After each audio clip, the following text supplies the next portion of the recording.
Mahal ko pong nanay at tatay, kasama na po natin ang tambalang muling magbibigay ng glorya at liwanag sa ating lungsod.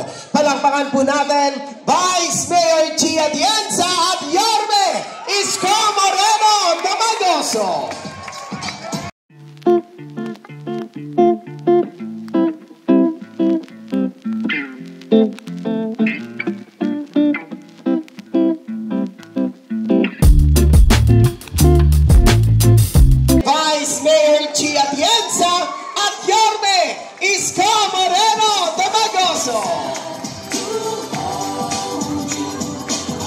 Tayo po ay muling magsibalikan sa ating mga upuan, mga nanay at tatay ko. Parinig nga po ulit ng isang malakas na palakpakan dyan. Maraming salamat po. At bago ko po ibigay sa inyo ang ating susunod na at sa mga pagkakataon po ito, mga minamahal ko pong nanay at tatay, isang malaking karangalan po para sa akin ang ipakilala. Ang isang taong kahit kailan ay hindi tayo iniwan sa gitna ng laban natin sa pandemya. Ang isang taong tunay na nagbigay ng pagmamahal, malasakit at kalinga sa aking mga nanay at tatay. Ang batang galing sa hirap, nagsumikap. Ang batang Maynila, Yorme Isko Moreno Damagoso.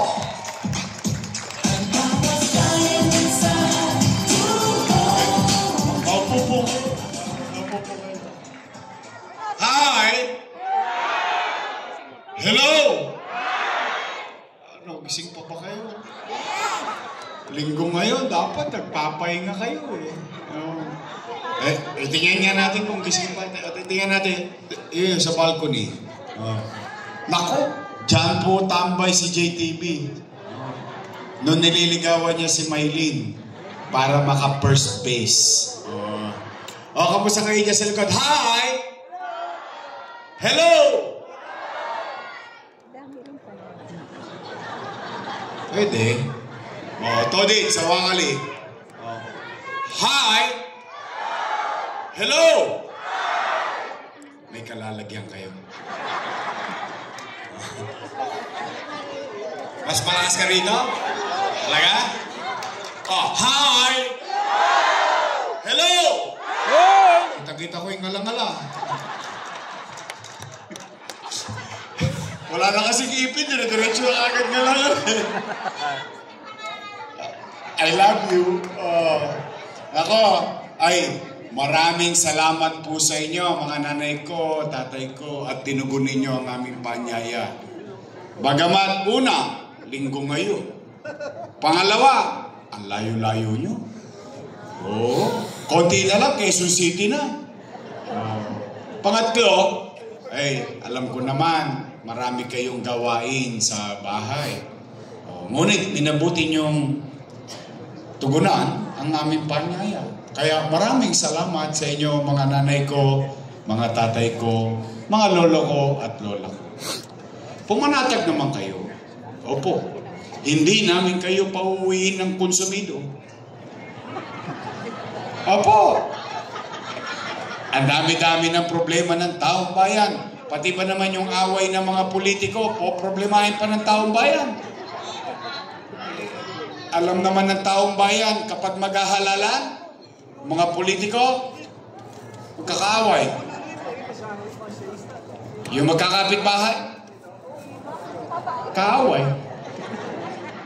Pagtapos ng eleksyon, yung mga politiko, bati-bati na. Pek-ups na yan. Yung magkakapit bahay, kaaway pa rin. Opo. Basta dito, chill-chill lang tayo. Good vibes lang. Wala kayong maririnig na mga panira. Hindi namin kayo kukonsumihin. Dahil sa, alam naman namin, this is not about us as politicians. This is about you and your family and the city of Manila. May nangusumi ba sa inyo rito? Wala. Iuhulog ko rito. Kasi mabigat ang bilin ko sa kanya. Sabi ko, umayos kayo. yung utaw, binigyan na kayo ng oras. Ngayon, kung talagang tatakbo kayo at first time, sabihin nyo na lang kung ano ang gagawin ninyo. At kung kayo naman ay re-electionista, sabihin nyo na lang ano ang ginawa nyo sa loob ng 3 taon. At pagdating ng araw ng paghuhukom,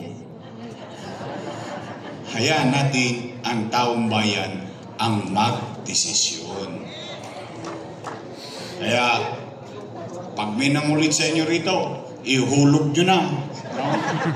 O nay, tay, mga lolo't lola ko, kamusta po kayo? Pwede salamat sa Diyos. Opo. Alam nyo, kung minsan ito, ikinikipit balikat lang natin yung paggising sa umaga. Pero sa totoo, salamat sa Diyos na kahit ano pa man ang nangyari sa nagdaan. Dahil ilang taon pa lang ang nakalilipas, lahat tayo, kasama kami. Takot na takot tayo, baka tayo magutom, baka tayo mamatay sa pandemya dahil yung COVID-19 na yan. In fact, pati sa loob ng bahay, kinakabahan tayo. May humatching lang ay, COVID. Di mo ba? Kaya salamat sa Diyos, ano't ano man ang nangyari sa nagdaan, at ano't ano man ang mga pagsubok natin kinakaharap sa kasalukuyan, salamat sa Diyos. Ito, magkakasama tayo sa SM Manila. Buhay tayong lahat. Dahil habang buhay may pag-asa naman. O nay, matanong ko lang po kayo.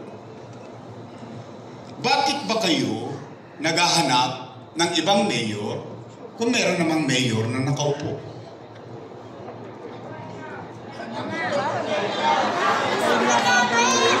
Mismo ba?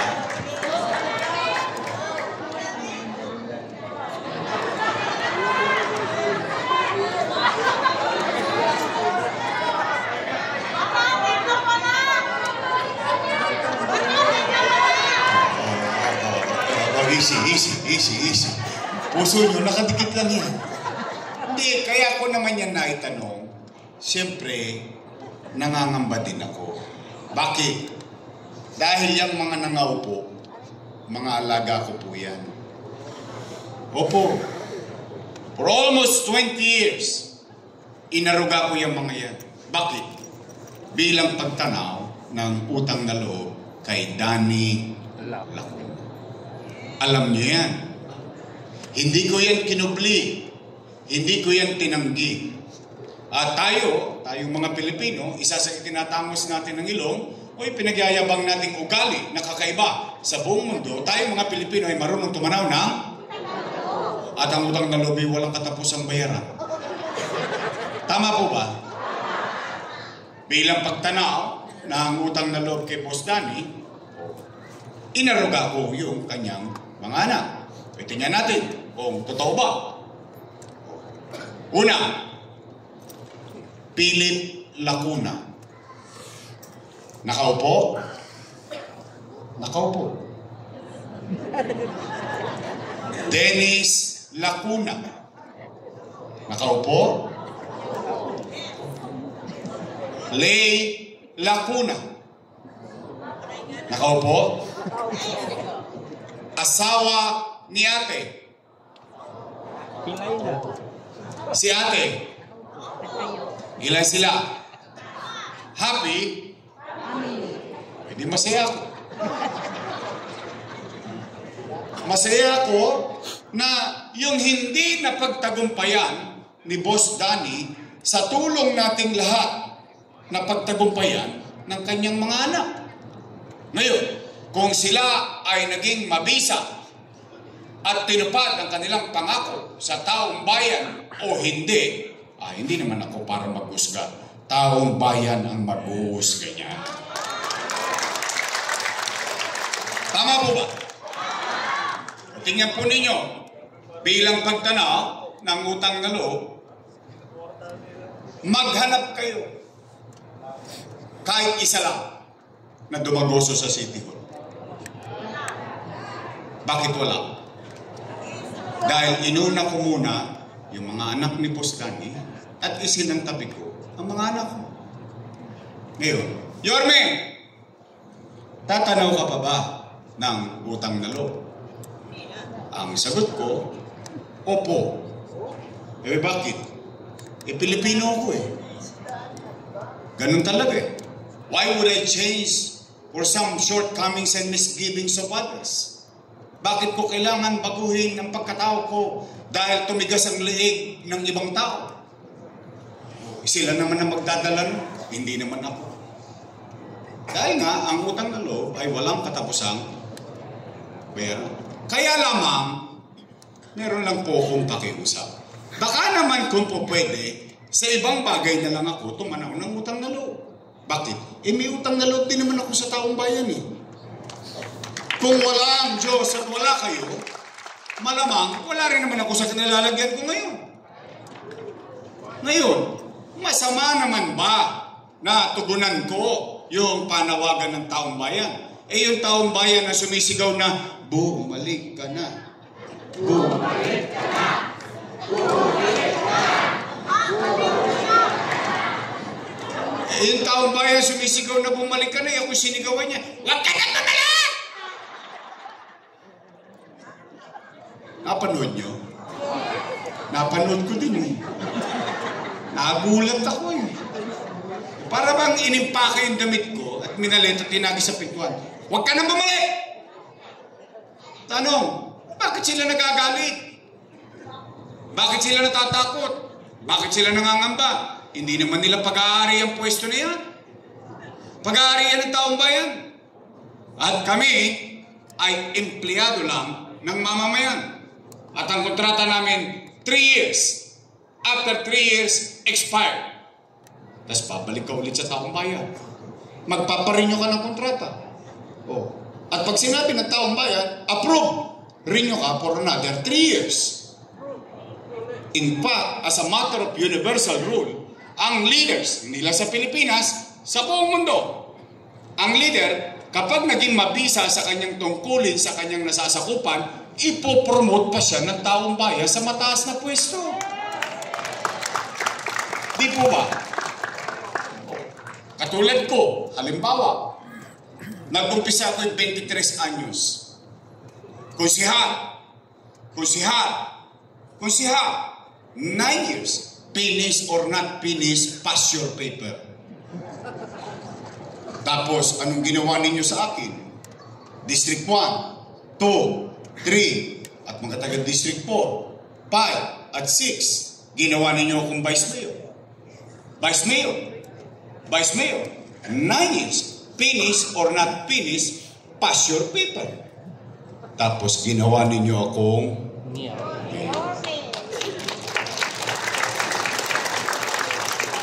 Hindi nagagalit. Para bang hindi ko maintindihan, bakit natin pinangungunahan na magiging desisyon ng taong bayan? Ba't naman ako hindi magdaramdam? Kaya ang akala ko, kung ano yung nasimulan, hindi ko alam kung akala nyo rin to na kung ano yung nasimulan natin, itutuloy na lang nila. Kaya nga natin sila binoto. Iwawaglit akong nawala. Binago-bago na nila. Partikular na binago nila patungkol sa senior citizen. Tingnan natin Tay. Di po ba tayo may buwan ng pensyon? Yes. At ang payout is every quarter? Yes.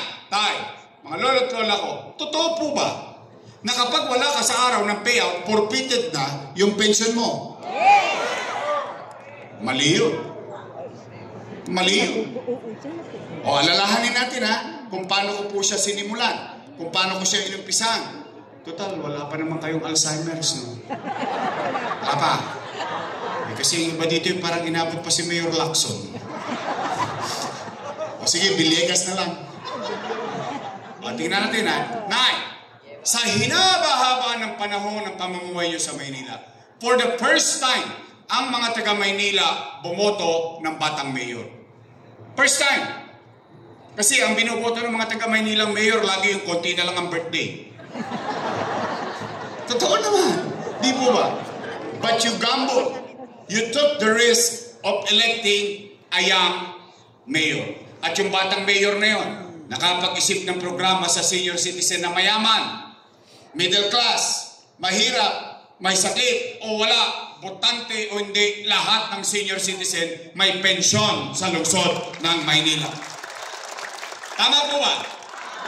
At anong sabi ko? Nay, tay, pumanatag kayo. Pag hindi nyo nakuha yung first quarter, pagdating na second quarter, doble ka. Tama, mali? Ano pa sabi ko? Nay, tay, pag hindi mo nakuha yung first quarter, second quarter, pagdating ng third quarter, triple ka. Tama, mali? Ano pa sabi ko? Nay, tay, mga lolo't lola ko, pumanatag kayo. Pag hindi nyo nakuha yung Enero hanggang Nobyembre, pagdating ng Disyembre, maglulubi-lubi tayo. Lubi-lubi. Enero, Pebrero, Marso,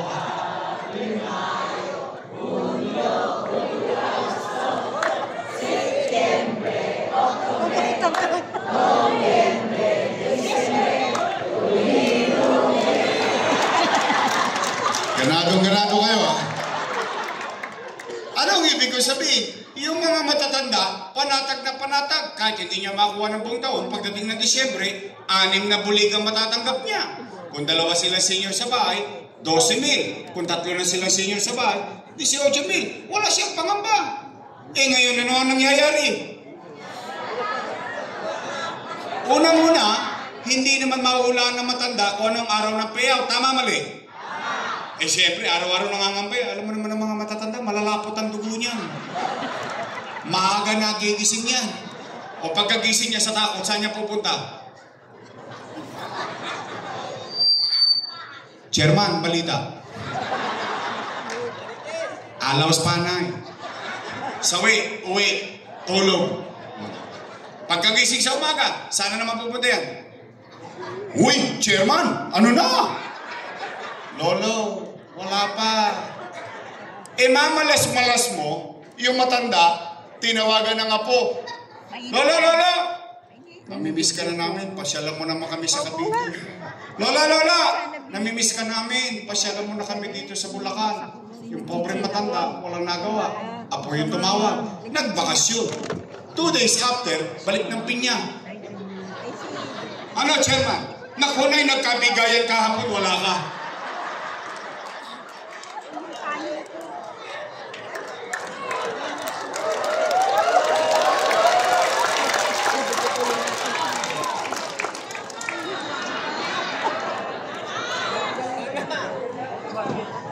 It doesn't make sense.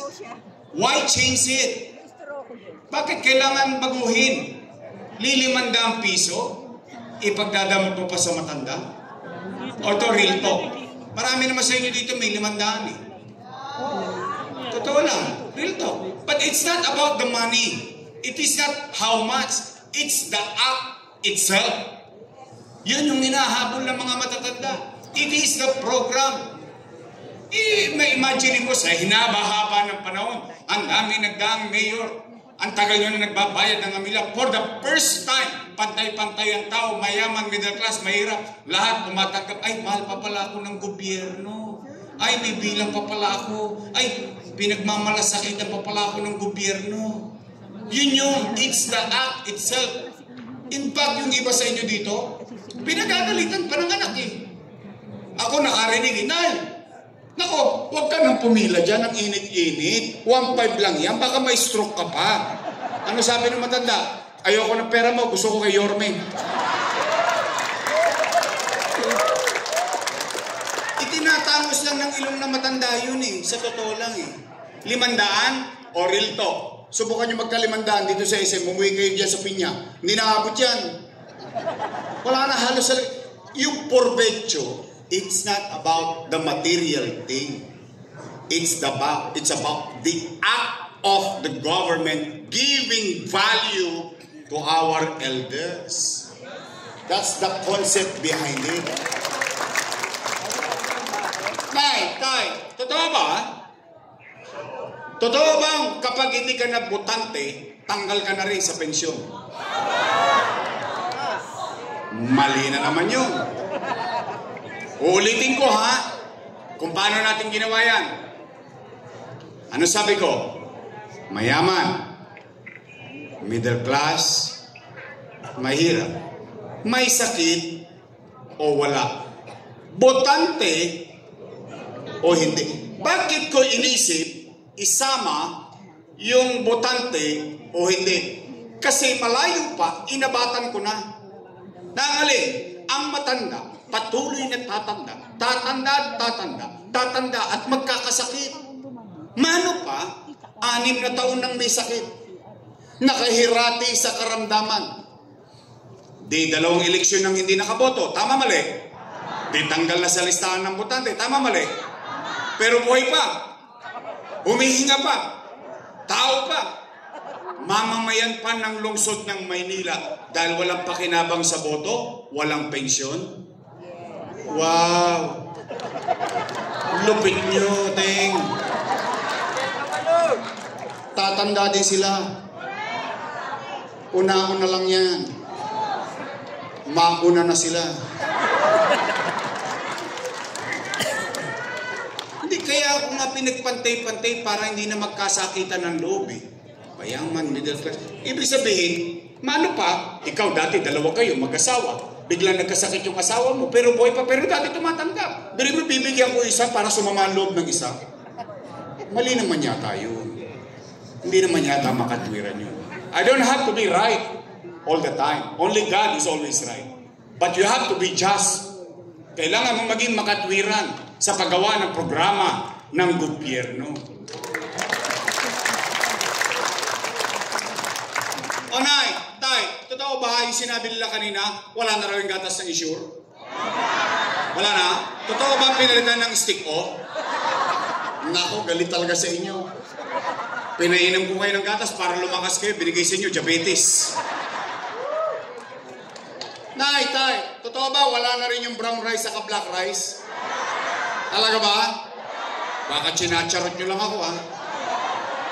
Alam niyo ba istorya ng black rice? Napagalitan pa ako ng matanda dyan. Ang sabi sa, ikaw hindi mo na kami mahal. Siyempre, ang gulat ako, senior citizen yun eh. Spoiled na spoiled sa akin yun eh. Siyempre, bakit po? Yung binigay mong bigas, ulikba. Maitim na. Makunat pa. Ang hirap pang lutuin. Siyempre, alam mo naman sa senior citizen, kailangan mahaba ang pasensya mo. So I have to explain, sabi ko, Nay, alam niyo po ba, yan ang pinakamasustansyang bigas at pinakamahal na bigas sa buong mundo. Sabi niyo, ang itim eh. Mas masama pa sa NFA. O Nay, tay, totoo ba yung cake naging cupcake? Totoo ba talaga to? At totoo ba yung iba sa inyo hindi na nagkakaroon? Wala na talaga? Talaga? You know, that's why I'm asking, why? Why change it? You know, the irony of the situation, mga nanay ko, mga tatay ko, mga lolo't lola ko, the irony of all these days, nung ginawa ko yan, kasama ko sila. So anong ibig ko sabihin? They know the reason behind why giving added value to our elders. They know in their heart, in their mind. Then why change it? Pagdating sa senior citizen, paikli ng paikli, pawala ng pawala, pahirap ng pahirap. Pero kung magagkasa sila ng sumpa sa Ross Boulevard, linggo-linggo, milyon-milyon. Pagdating sa matanda, why change it? All they have to do is to continue it. Alam niyo ba kung bakit kayo parang spoiled na spoiled sa akin? Alam niyo ba, Nay? Alam niyo kung bakit? Kasi konti na lang birthday niyo.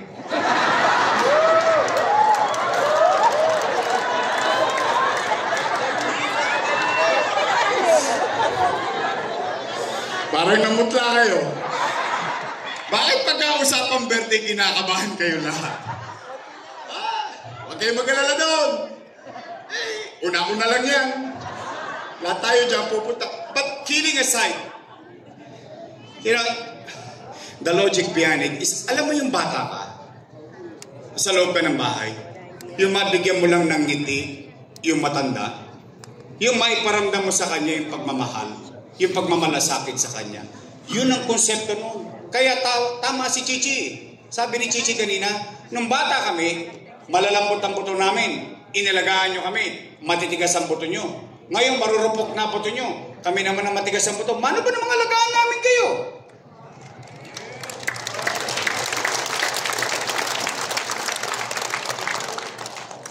Para talaga namumutla kayo. Kumain na ba kayo? Ha? Nagugutom na kayo? Taas nga kamay, nagugutom na?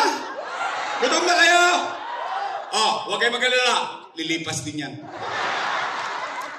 Kala nyo, ha? Oh, sige. Total, nandito na rin lang naman kayo. Umuwi kayo. Umuwi kayo ng busog ng pag-asa.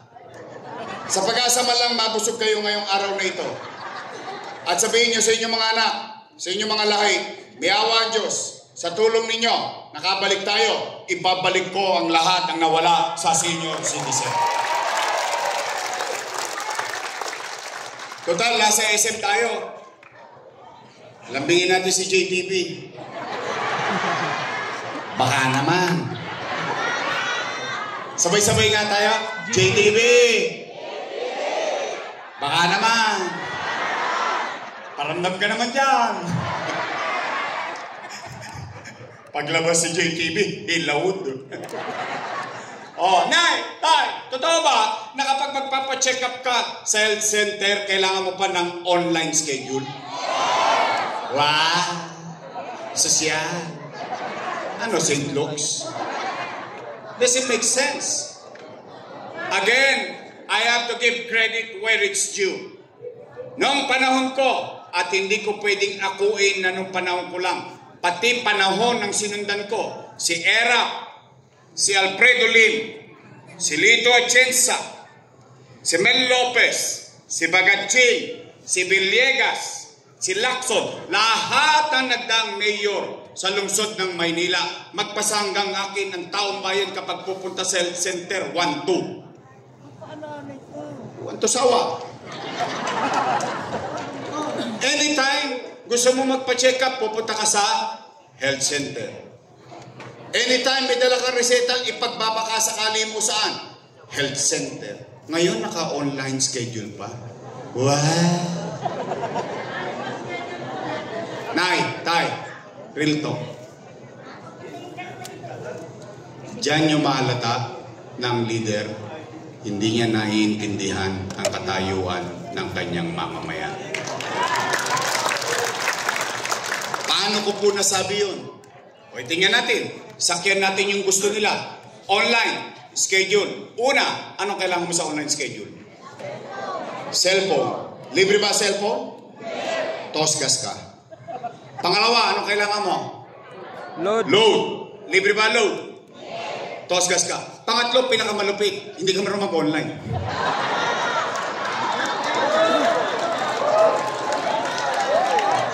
Nay, anong pangalan nyo? Nilda? Linda? Linda. Linda. Nanay Linda, sampol lang to ha. Hindi to mangyayari sa'yo. Kwentuhan lang. Halimbawa, si Nanay Linda, isang araw, hinahapo.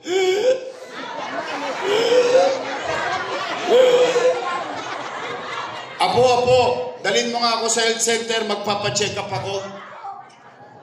Ano sabi ng apo niya? Tumigil ka, Lola, wala kang online, ha?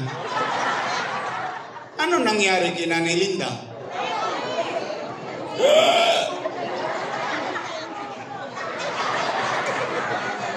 Paalam na aking ina. Doesn't make sense, eh.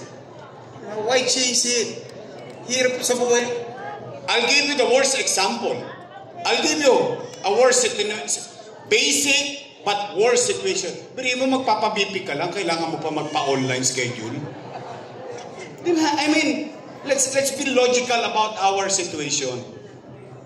That's why may kasabihan, kapag hindi sira, huwag mong ayusin.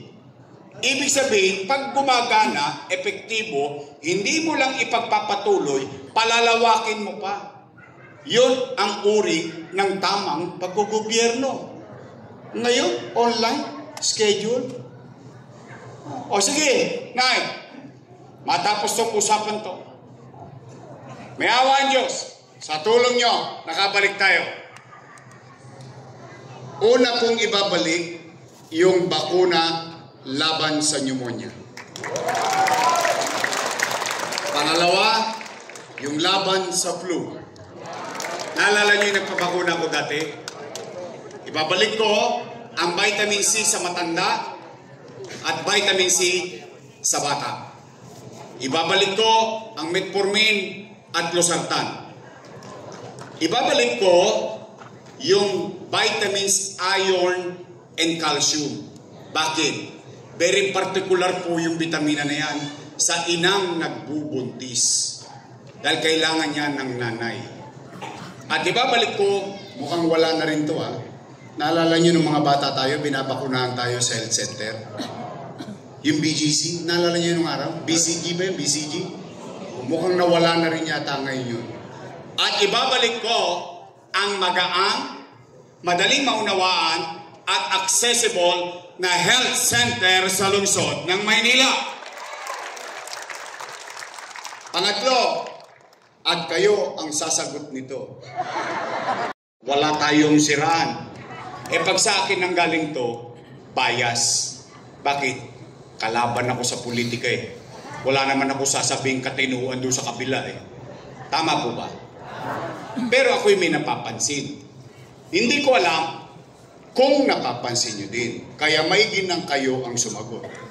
Nay, Tay, mga lolo't lola ko, napapansin nyo ba parang dumudugyot ulit ang Maynila ngayon? Wait. Hindi nga.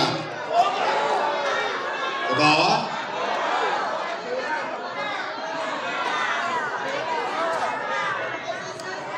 Sigurado kayo? Hindi lang ako nakakapansin? What happened to us? Ang basura limasing po, hindi pa nakukuha ng maayos. Again, I'm going to tell you, kapag hindi sira ang sistema, hindi mo kailangang palitan at ayusin. And I'm going to tell you a story. A story that you know better than me. Bakit? Sapat na edad yun ng mga panahon na ito. Bata pa ako ng panahon na yun. Noong 1992, meron tayong mayor, Mel Lopez. Tama mali? Ano naging problemang malaki nung panahon na yun? Nung mga panahon na yun? Basura. Sabi ko na maalala ninyo eh. Sa galit ng taong bayan, binoto si Alfredo Lim. At si Alfredo Lim, kinuha ang Lionel. At ang Lionel, naging epektibong hakutin ng maayos ang mga basura. Tama mali? Natapos ang 6 years ni Alfredo Lim. Umupo si Lito Atienza. 9 years. Sino kinuha? Lionel. Maayos ba ang koleksyon ng basura? Maayos. Natapos ang 9 years ni Lito Atienza. Nakabalik si Alfredo Lim. 6 years. Sino kinuha? Lionel. Maayos ang koleksyon ng basura. Natapos si Lim, binoto si Erap. Pinatuloy ni Erap ng 1 taon lang. Sumunod na taon, pinalitan niya. Ano nangyari sa Maynila? Bumao. Kumalat ang basura. Tama mali? Kasi kayo tinatanong ko dahil panahon nyo to.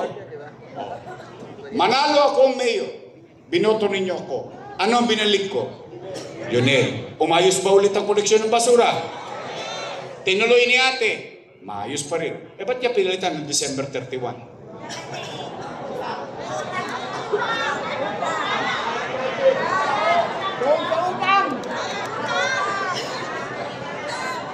Ano nangyari sa atin noong January? Oh, total, January 1 pa yun eh. Today na lang, ngayon na lang. Ano nangyari sa atin? Yung truck hindi nakapapasok ng looban. Bakit? Yung Lionel, may compactor. Kaya siya sa Eskinita, sa Callejon, sa Avenida, and so on and so forth. And pinadala sa atin, dump truck. Panghakot ng buhangin. Hindi makapasok sa looban yung koleksyon ng basura. Tama mali? Why change it? Why change it? O nay, tay, yan usapin ng basura. Pero pag titignan nyo, yan ang pinakadelikado. Bakit? Ang basura, walang pipiliing edad. Walang pipiliing katayuan sa buhay. Ang sanidad ay problema ng lahat ng tao. Yan ay usaping basura. O tingnan nyo ito na. Lalabing 7 lang ang LGU sa buong NCR. Pangilan tayo? Pang-17. Nasa Pondilyo. Nasa Laylayan. Our economic growth did not stunted but declined.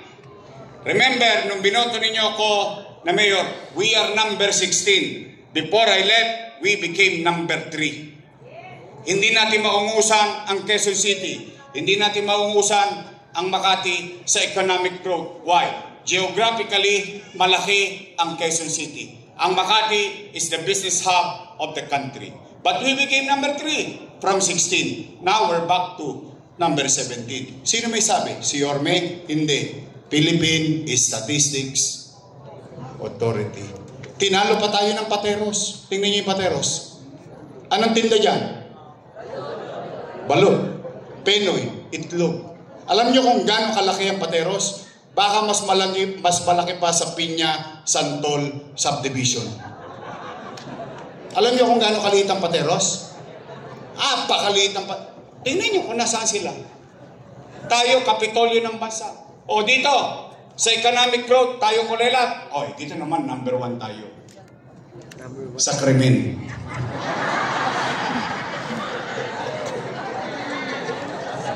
We are now number 1 in crime index. Tanong, saan? Sa Pilipinas? Hindi. Sa buong Southeast Asia. Ayan, Kuala Lumpur. Mga syudad yan. Meron pa nga ho dyan na ibang bayan sa Pilipinas. Ano nangyari sa... tingnan natin. Tanungin ko kayo kung nararamdaman ba natin to. Nararamdaman nyo ba nagbalikan na naman ng hold-upan? Snatching, hold-upping, mga solving boy, kriminalidad, maiingay na motor. Nakita niyo Aurora Boulevard, Quezon Boulevard? Ang dami na naman yung manyangga doon. Nagbalikan na naman yung mga tolongges. Tay, naalala niyo po ba na binoto niyo akong mayor? Nagkaroon ng gobyerno sa umaga, sa tanghali, sa hapon, sa gabi, hanggang madaling araw may gobyerno sa lungsod ng Maynila. Naalala niyo yun? Naalala niyo ba nung ginawa niyo akong mayor, nagkaroon ng gobyernong mabilis kumilos? Naalala niyo yun? Namimiss niyo na ba yun? Gusto niyo mabalik yun? Nay, tay, help me make Manila great again. Pang-apat at panghuli para uwian na. Alam mo kayo lang, mahirap itong ginagawa ko. Hindi, pero ito yung pinakamahalaga sa lahat. Bakit? Usapin ng pera ng taong bayan. Mahalaga ba yan sa inyo? Naman. Pera nyo yan eh. Nay! Tay! Nakalulungkot isipin na yung mga dati kong kasama, nung araw, panay ang papuri sa akin. Papuri rito, papuri ro. Papuri rito, papuri ro. Papuri. Ngayon, ako na ang pinakamasama sa paningin nila. Bakit? Anong sabi? Si Yorme, maraming iniwang utang. Narinig niya? Narinig ko rin eh. Sila ba may sabi nun? Napanood ko din eh. Tanong, gusto niyo malaman ang sagot? Dapat lang. Bakit? Pera niyo yan. Tanong, gusto niyo bang marinig ang sagot galing di sa akin? dapat din. Bakit? Leaders, again, as a matter of universal rule, leaders should own responsibility. Ibig sabihin, ang leader, o for example, ang mayor, dapat niyang akuin ang bagay na ginawa niya sa pagtupad niya ng responsibilidad sa kanyang mamamayan. At hahayaan niya ang taong bayan ang magdesisyon kung tama o mali ang ginawa niya sa bawat mamamayan. Tama, mali? You should own it. O ngayon, Nay, Tay, aamin lang kayo. Amin lang kayo. Taas ang kamay na may anak dito. Akalain mo dalaga ka pa? Yung lagay na yan. May anak kayo. May pamilya kayo. Real talk. Kapag walang makakain ng anak nyo, gagawa nyo ng paraan. Will. Hindi nga. Promise? Itatawid nyo? Gagawin nyo lahat makaraos lang? Totoo? Totoo ba ang kasabihan ng isang ina o isang ama, isang magulang per se, susubo mo na lang, bibigay mo pa sa anak? Totoo? Gagawin nyo lahat? Gagawa kayo ng paraan? Oh. Eh, hindi nang ginawa ko bilang ama ng 2 milyong Manileño noong panahon ng pandemya. Nay, Tay, mga lolo ko, when you elected me in 2019 as your mayor, wala kayong narinig sa akin na sinisi ko yung nakaraang administrasyon na walang iniwan sa aking pera. Wala. Why? Eh, bumoto na kayo ng bagong mayor eh. Wala. Ni batikos sa nakaraang administrasyon. Wala. Bakit? Unang-una, hiningi kong maging mayor eh. Hindi niya naman binigay sa akin ng kusa yun eh. Nakinain ko na lang in a silver platter eh. Hiningi ko muna, binigay niyo sa akin, kargo ko na yung responsibilidad no. Hindi para magsisi, magtuturo sa nakaraan. Anong ginawa? First day, we move on. Anong unang-una kong ginawa? Pinaliguan ko Maynila. Nangadugyot eh. Oh. Do you remember, on the first week, assumption of office, anong napakan ko sa labas ng City Hall? Tae. Not metaphor, it's literally shit. Ano sabi ko sa mga taong gobyerno? Sa kasama ko, how can I govern and tell each and every one of you, ayusin nyo naman yung bakuran nyo, ayusin nyo naman yung tapat nyo, yung bakuran natin, puro echas eh. Ano nangyari? In 42 hours, mind you, you go back, you research the internet, in 42 hours, a 30-year-old problem of Divisoria gone. Ibinalik ko ang kalsada sa taong bayan. Nadaanan ng Divisoria, ang Blooming Tree, ang Juan Luna, ang Soler, nadadaanan na ang Carriedo, nadadaanan na ang kalsada, dumidisiplina ng tao, tumutulong ng tao, nililinis na ang Maynila. Umaayos tayo, umaaliwalas na ulit. Nagkakaroon na ulit ng gobyerno sa Maynila. Ano sunod kong ginawa? Kinausap ko, American Chamber of Commerce, Filipino-Chinese Chamber of Commerce, Makati Business Club, lahat ng chamber, kinausap ko. Anong sabi ko? Bumalik na kayo sa Maynila. Patawarin nyo na kami. Alam ko, inabuso kayo ng mga nagdaan. Pero, let's move on. Bakit? Kasi gusto ko magkatrabaho ang taong bayan. In fact, I went further. Kinausap ko, Jollibee, McDonald's. Ano sabi ko sa kanila? Uy, bakit sa Japan ang mga matatanda pwede pa magtrabaho? Bakit dito sa Maynila hindi pwede? Anong ginawa nila? Nakapagtrabaho mga senior citizen. Nakapagtrabaho mga PWDs. And so on and so forth. Ano nangyari sa crime rate natin? Let me remind each and everyone. I address the general public on my Facebook Live. Ano sabi ko? Kayong mga kriminal, hindi ko kayo mapipigilan gumawa ng krimen. Kung yung nanay, tatay nyo, hindi kayo mabantayan ng 24 oras, ako pa kaya. Anong ginaranti ako sa mga taga Maynila? Sabi ko, mga batang Maynila, pumanatag kayo. Kapag dito nila ginawa ang krimen sa Maynila, ang ikamamatay ng kriminal, puyat. Bakit? Dahil hindi ko sila patutulugin ng maimbing. Hahabulin sila ng kamay ng batas. Huhulihin ko sila. At nahuli sila, ihaharap ko sila sa husgado. At ihohoyo ko sila. Papasok ko sila sa oblo.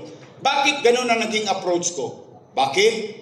Kasi ang kriminal ayaw makulong. Ang kriminal, and I'm telling you by experience, gustong-gusto niya lumaban sa lespo.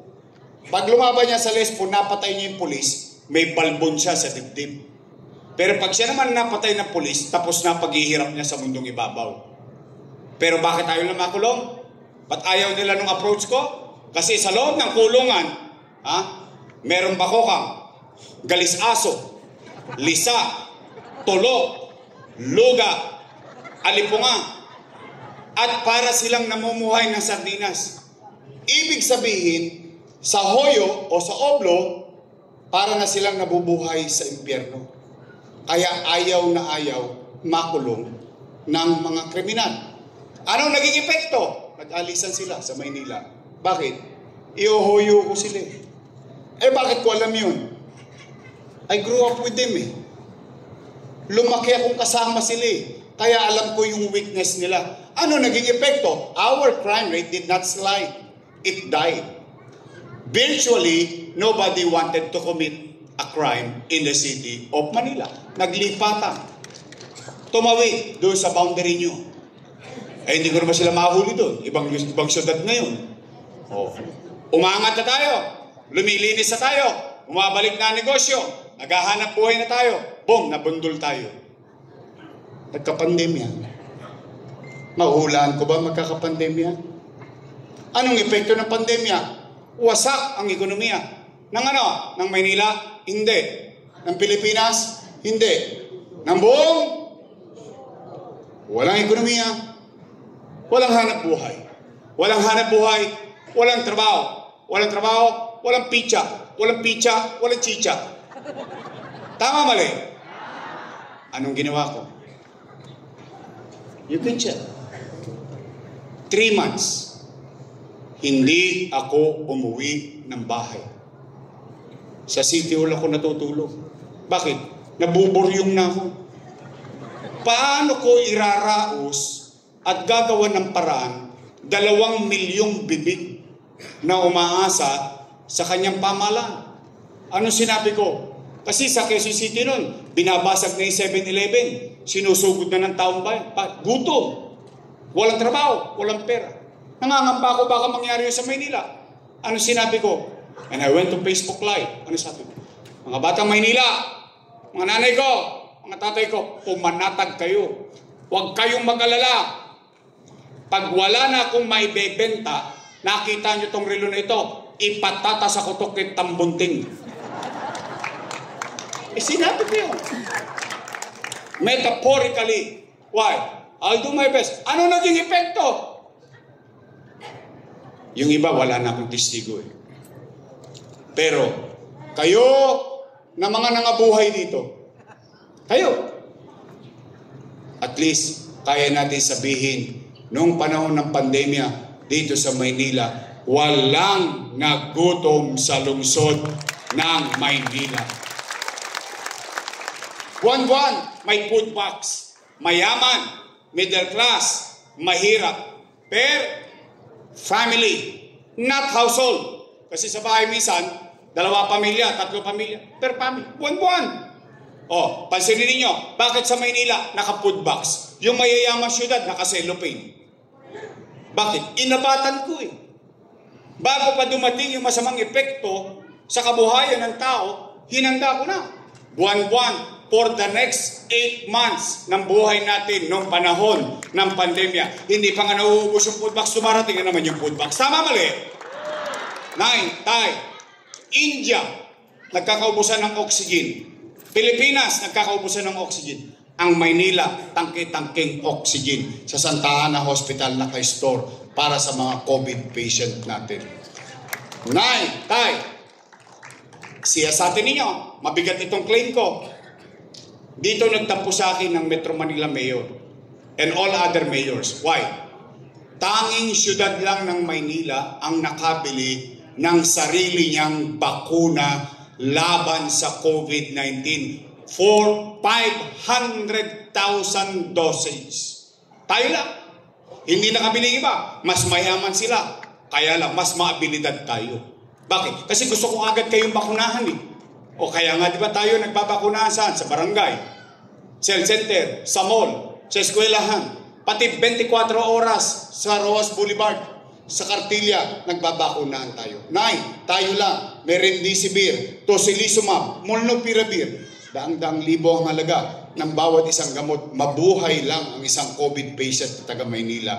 Nay, tay, ubos na ang hospital bed capacity ng St. Luke's, ng Philippine Chinese Hospital, ng lahat ng private hospital. Ang Maynila, in 52 days, nakapagpagawa ng Manila COVID-19 Field Hospital. 52 days. 52 days. Almost 400 bed capacity. Nay, tay, habang kinakarap ko sa kanan, yung pang-araw-araw na problema ng taong bayan, sa kaliwa, ginawa ko yung pinangako ko. Alam mali, na ayusin ko Maynila. Sa totoo lang, I can come to you today and make excuses at sisihin ko pandemic. Pasensya na kayo ha, yung ginawa ko, hindi ko nagawa yung pinangako ko. Bakit? May pandemya? No! Hindi! At hindi. Habang kinakarap ko sa kanan, tinupad ko yung pangarap ko para sa inyo. Hindi nyo mapakinabangan, sigurado ko pakikinabangan ang salinlayan ninyo. Ginawa, Condominium 1. Condominium 2. Binondominium 1. Pasig Community. San Lazaro Residence. San Sebastian Residence. Pedro Hill Residence. All in-city vertical housing program in the city of Manila at the height of pandemic. Nay, tay, nung isang linggo, pinamigay na nila yung Pedro Hill Residence at San Sebastian Residence. Pinamigay na nila. Sila daw ang may gawa. Pero yung pinampagawa, kasalanan ko. Yung inutang, kasalanan. Yung naging resulta ng utang, sila may gawa. Kung gusto lang balal lang kredito, di kanila na lahat ng kredito. Matatandaan na kayo eh. Alam nyo ng tama at mali. Sino nagsasabi ng totoo o hindi. Nay, tay, habang ginagawa yan, natapos yan. Ginawa, Paseco Hospital. 3 years nang tapos. 3 years na kung wala, hindi pa bukas. Ay baka meron kayong kamag-anak sa Paseco, kakilala, pagtanong nyo. Tapos na yan bago ako umalis. Hindi na bubuksan. Nay, tay. 10-story fully air-conditioned bagong ospital ng Maynila. Na may MRI machine, na may CT scan machine. Tanong, sino sa inyo nakagamitan ng MRI machine ng Maynila? Sino nakagamitan ng CT scan machine ng Maynila? Remember, I am no doctor. They should know better than me how important it is na magkaroon ng proper diagnostic measure ang isang may sakit. Ayan, ano yan? Drawing? Andiyan dyan. Ba't hindi nagagamit? Andiyan dyan. Pera nyo yan, ha? Gusto ko lang. It's not my money anyway. Pero by the hundreds of millions. Nay, tay, alam nyo ba kung gaano kataas ang pangarap ko sa inyo? Kanina ko lang ito sinabi umaga, dahil naalala ko bigla. Sasabihin ko na rin dito. Tingnan nyo bubong ng ospital ng Maynila. Tingnan ninyo, bubong. May helipad. Bakit? Pangarap ko yun, magkaroon ng helicopter or medivac ang Maynila. Why? Ang Maynila is so diverse. May kamag-anak kayo sa Bicol. May kamag-anak kayo sa Lawag. may kamag-anak kayo sa sulok man ng Pilipinas, nagkasakit, inatake, na-stroke, ibabiyahe mo ng 10 oras, patay.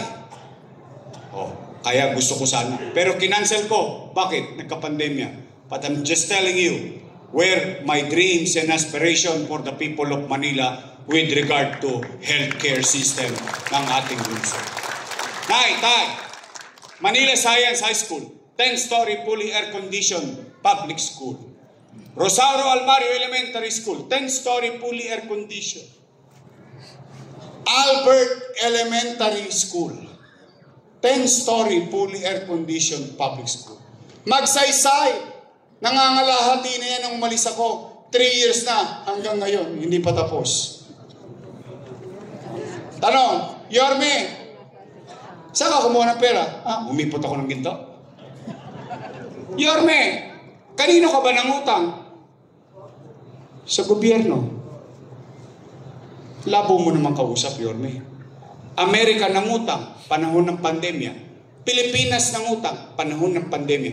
Lahat halos ng bansa except Singapore nangutang, panahon ng pandemya. Saan ako nangutang? Sa gobyerno. Tanong, sino may-ari ng Land Bank of the Philippines? Gobyerno. Sino may-ari ng Development Bank of the Philippines? Gobyerno. Mamuestra ko para mas madali natin maintindihan mga nanay ko, mga tatay. Nakita niyo itong ulo ko hanggang paa. Yan buong katawan. Yan ang gobyerno. May 2 bulsa. Isa sa wakali, isa sa rangka. Sa kaliwa, anong laman? National Government Financial Institution.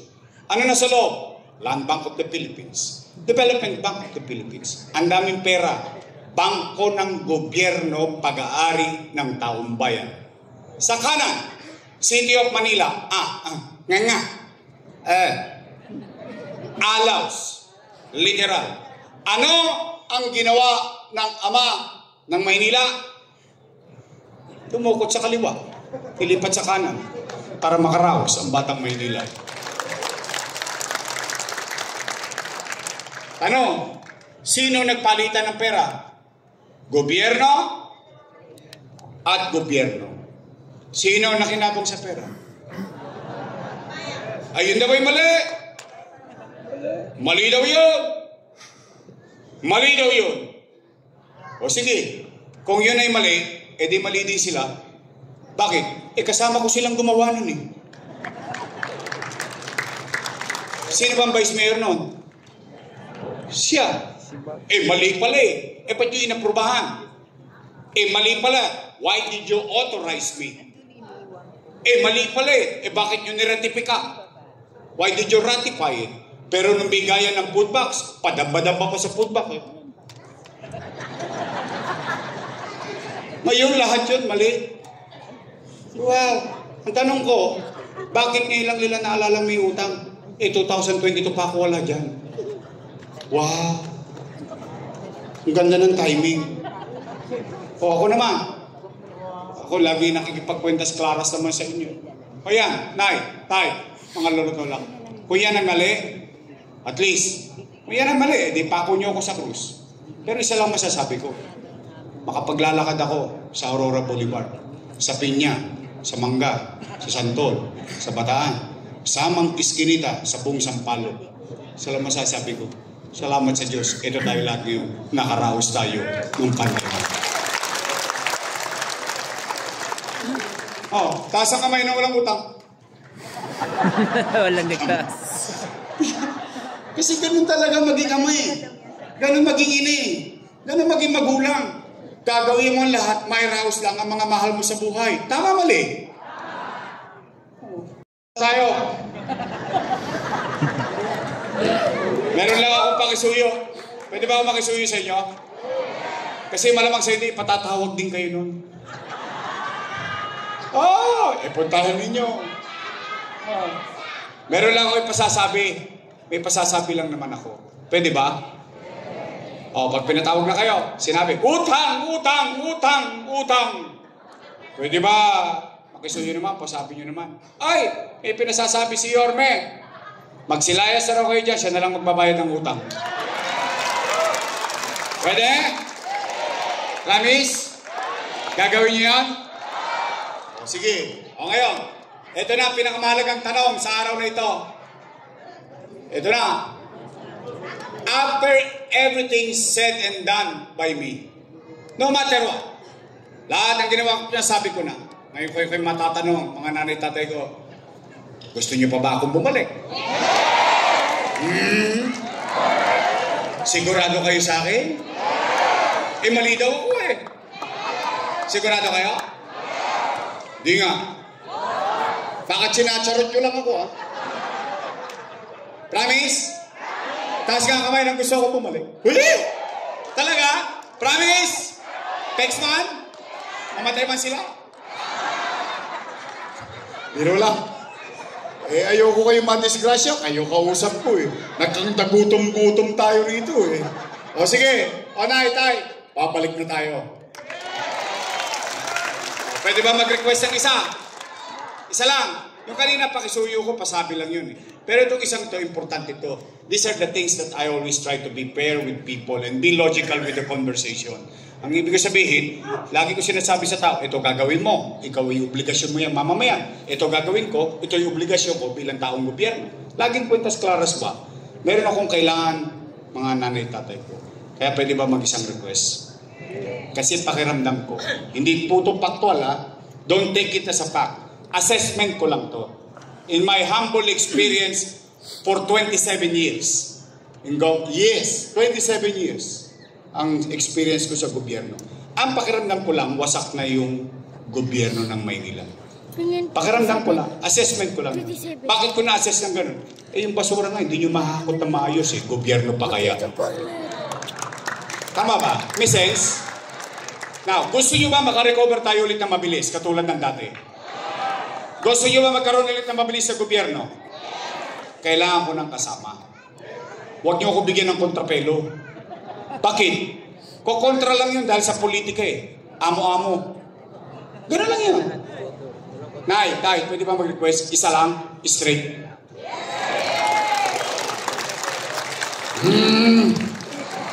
Ay! Magsipag-ingat kayo ng sagot. Baka mamaya, politiko din kayo. OPM. O promise me. Sigurado kayo, straight? Uy, mga taga-Sampalo. Sisingilin ko kayo. Pagtapos ng eleksyon, pipili ako ng dibidendaso. Bubuksan ko yung gitna niya, titingnan ko, nagprueba ba itong mga Peña Santol Subdivision? Nako. Uy, nagtotoo. Oh, nagtotoo kayo after election. O, ako naman ang singilin niyo. Pwede? Doc Almiron. Hindi tao, hindi hayop, bagay ito. Romy Bagay. Ang ating bunso sa 4, Eunice Castro. Ang ating abogado, Attorney Lady Quinto. Kung may bunso, may antigo.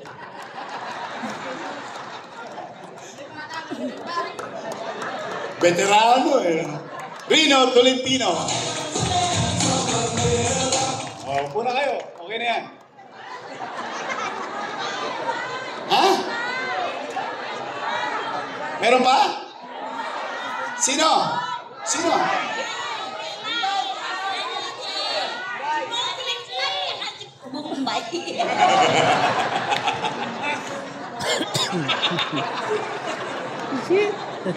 Ang dami pangalan, Bombay pa na naman. Dito pala si DJ Bagaching! Ayan, nakakusiyan natin. Uy, pero ito mga taga-Sampaloc, I have to give it to you. Ang galing nyo. Pag bumoboto kayo ng congressman, pinatatapos nyo ng termino. Napansin ko lang yan. Dondon Bagaching, Bacani, Bonoan, Maseda, lahat tinatapos ninyo. Pagkatapos ng isang congressman sa termino, bumoboto kayo ng iba. Yan lang ang napansin ko sa 4. Kaya, huwag na kayo naglalayo. JTV. Baka naman. Pwede? JTV, ang ating congressman. Sa baranggayan, bubusugin tayo. Pwede? Tay, ito ang vice mayor ko. Ha? May asin pa yan. Mukha lang ho yan 19. Taco-rents na po yan. Graduate ng Lasal, ang tinapos political science. The assumption is, she knows.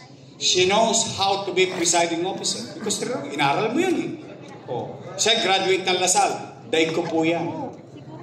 Ako'y graduate ng Ateneo. Oh. Ateneo. Ateneo de Tondo. Tondo High School. Aral sa kanyang ama na vice mayor. So, she knows the job of being the presiding officer of the Sangguniang Panglungsod. Ang ating vice mayor, Chi Atienza. Straight? Sige, tanong ko ngayon, naalala niyo pangalan nila?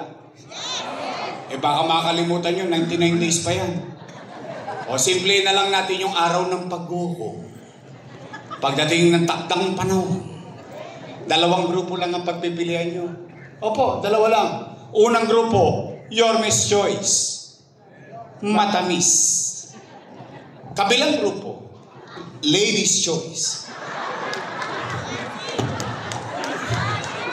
Kayo may sabi na, hindi ako. Lagot ka. Abangan kasi stop and shop. Makukulata ka rin. Your Miss Choice tayo sa puso nyo? Yes. Sa inyong pamilya? Yes. Sa inyong kaanak? Yes. Sa buong angkan? Yes. Tapos na po, uwi na. Maraming salamat sa inyo. Tanong, nakonsumi ba kayo? Buti naman, mag-iingat kayo pag-uwi ha. At para hindi natin makalimutan ang Ladies' Choice, pagdating ng Mayo, bigyan natin sila ng team song. Ito po ang team song natin sa Ladies' Choice.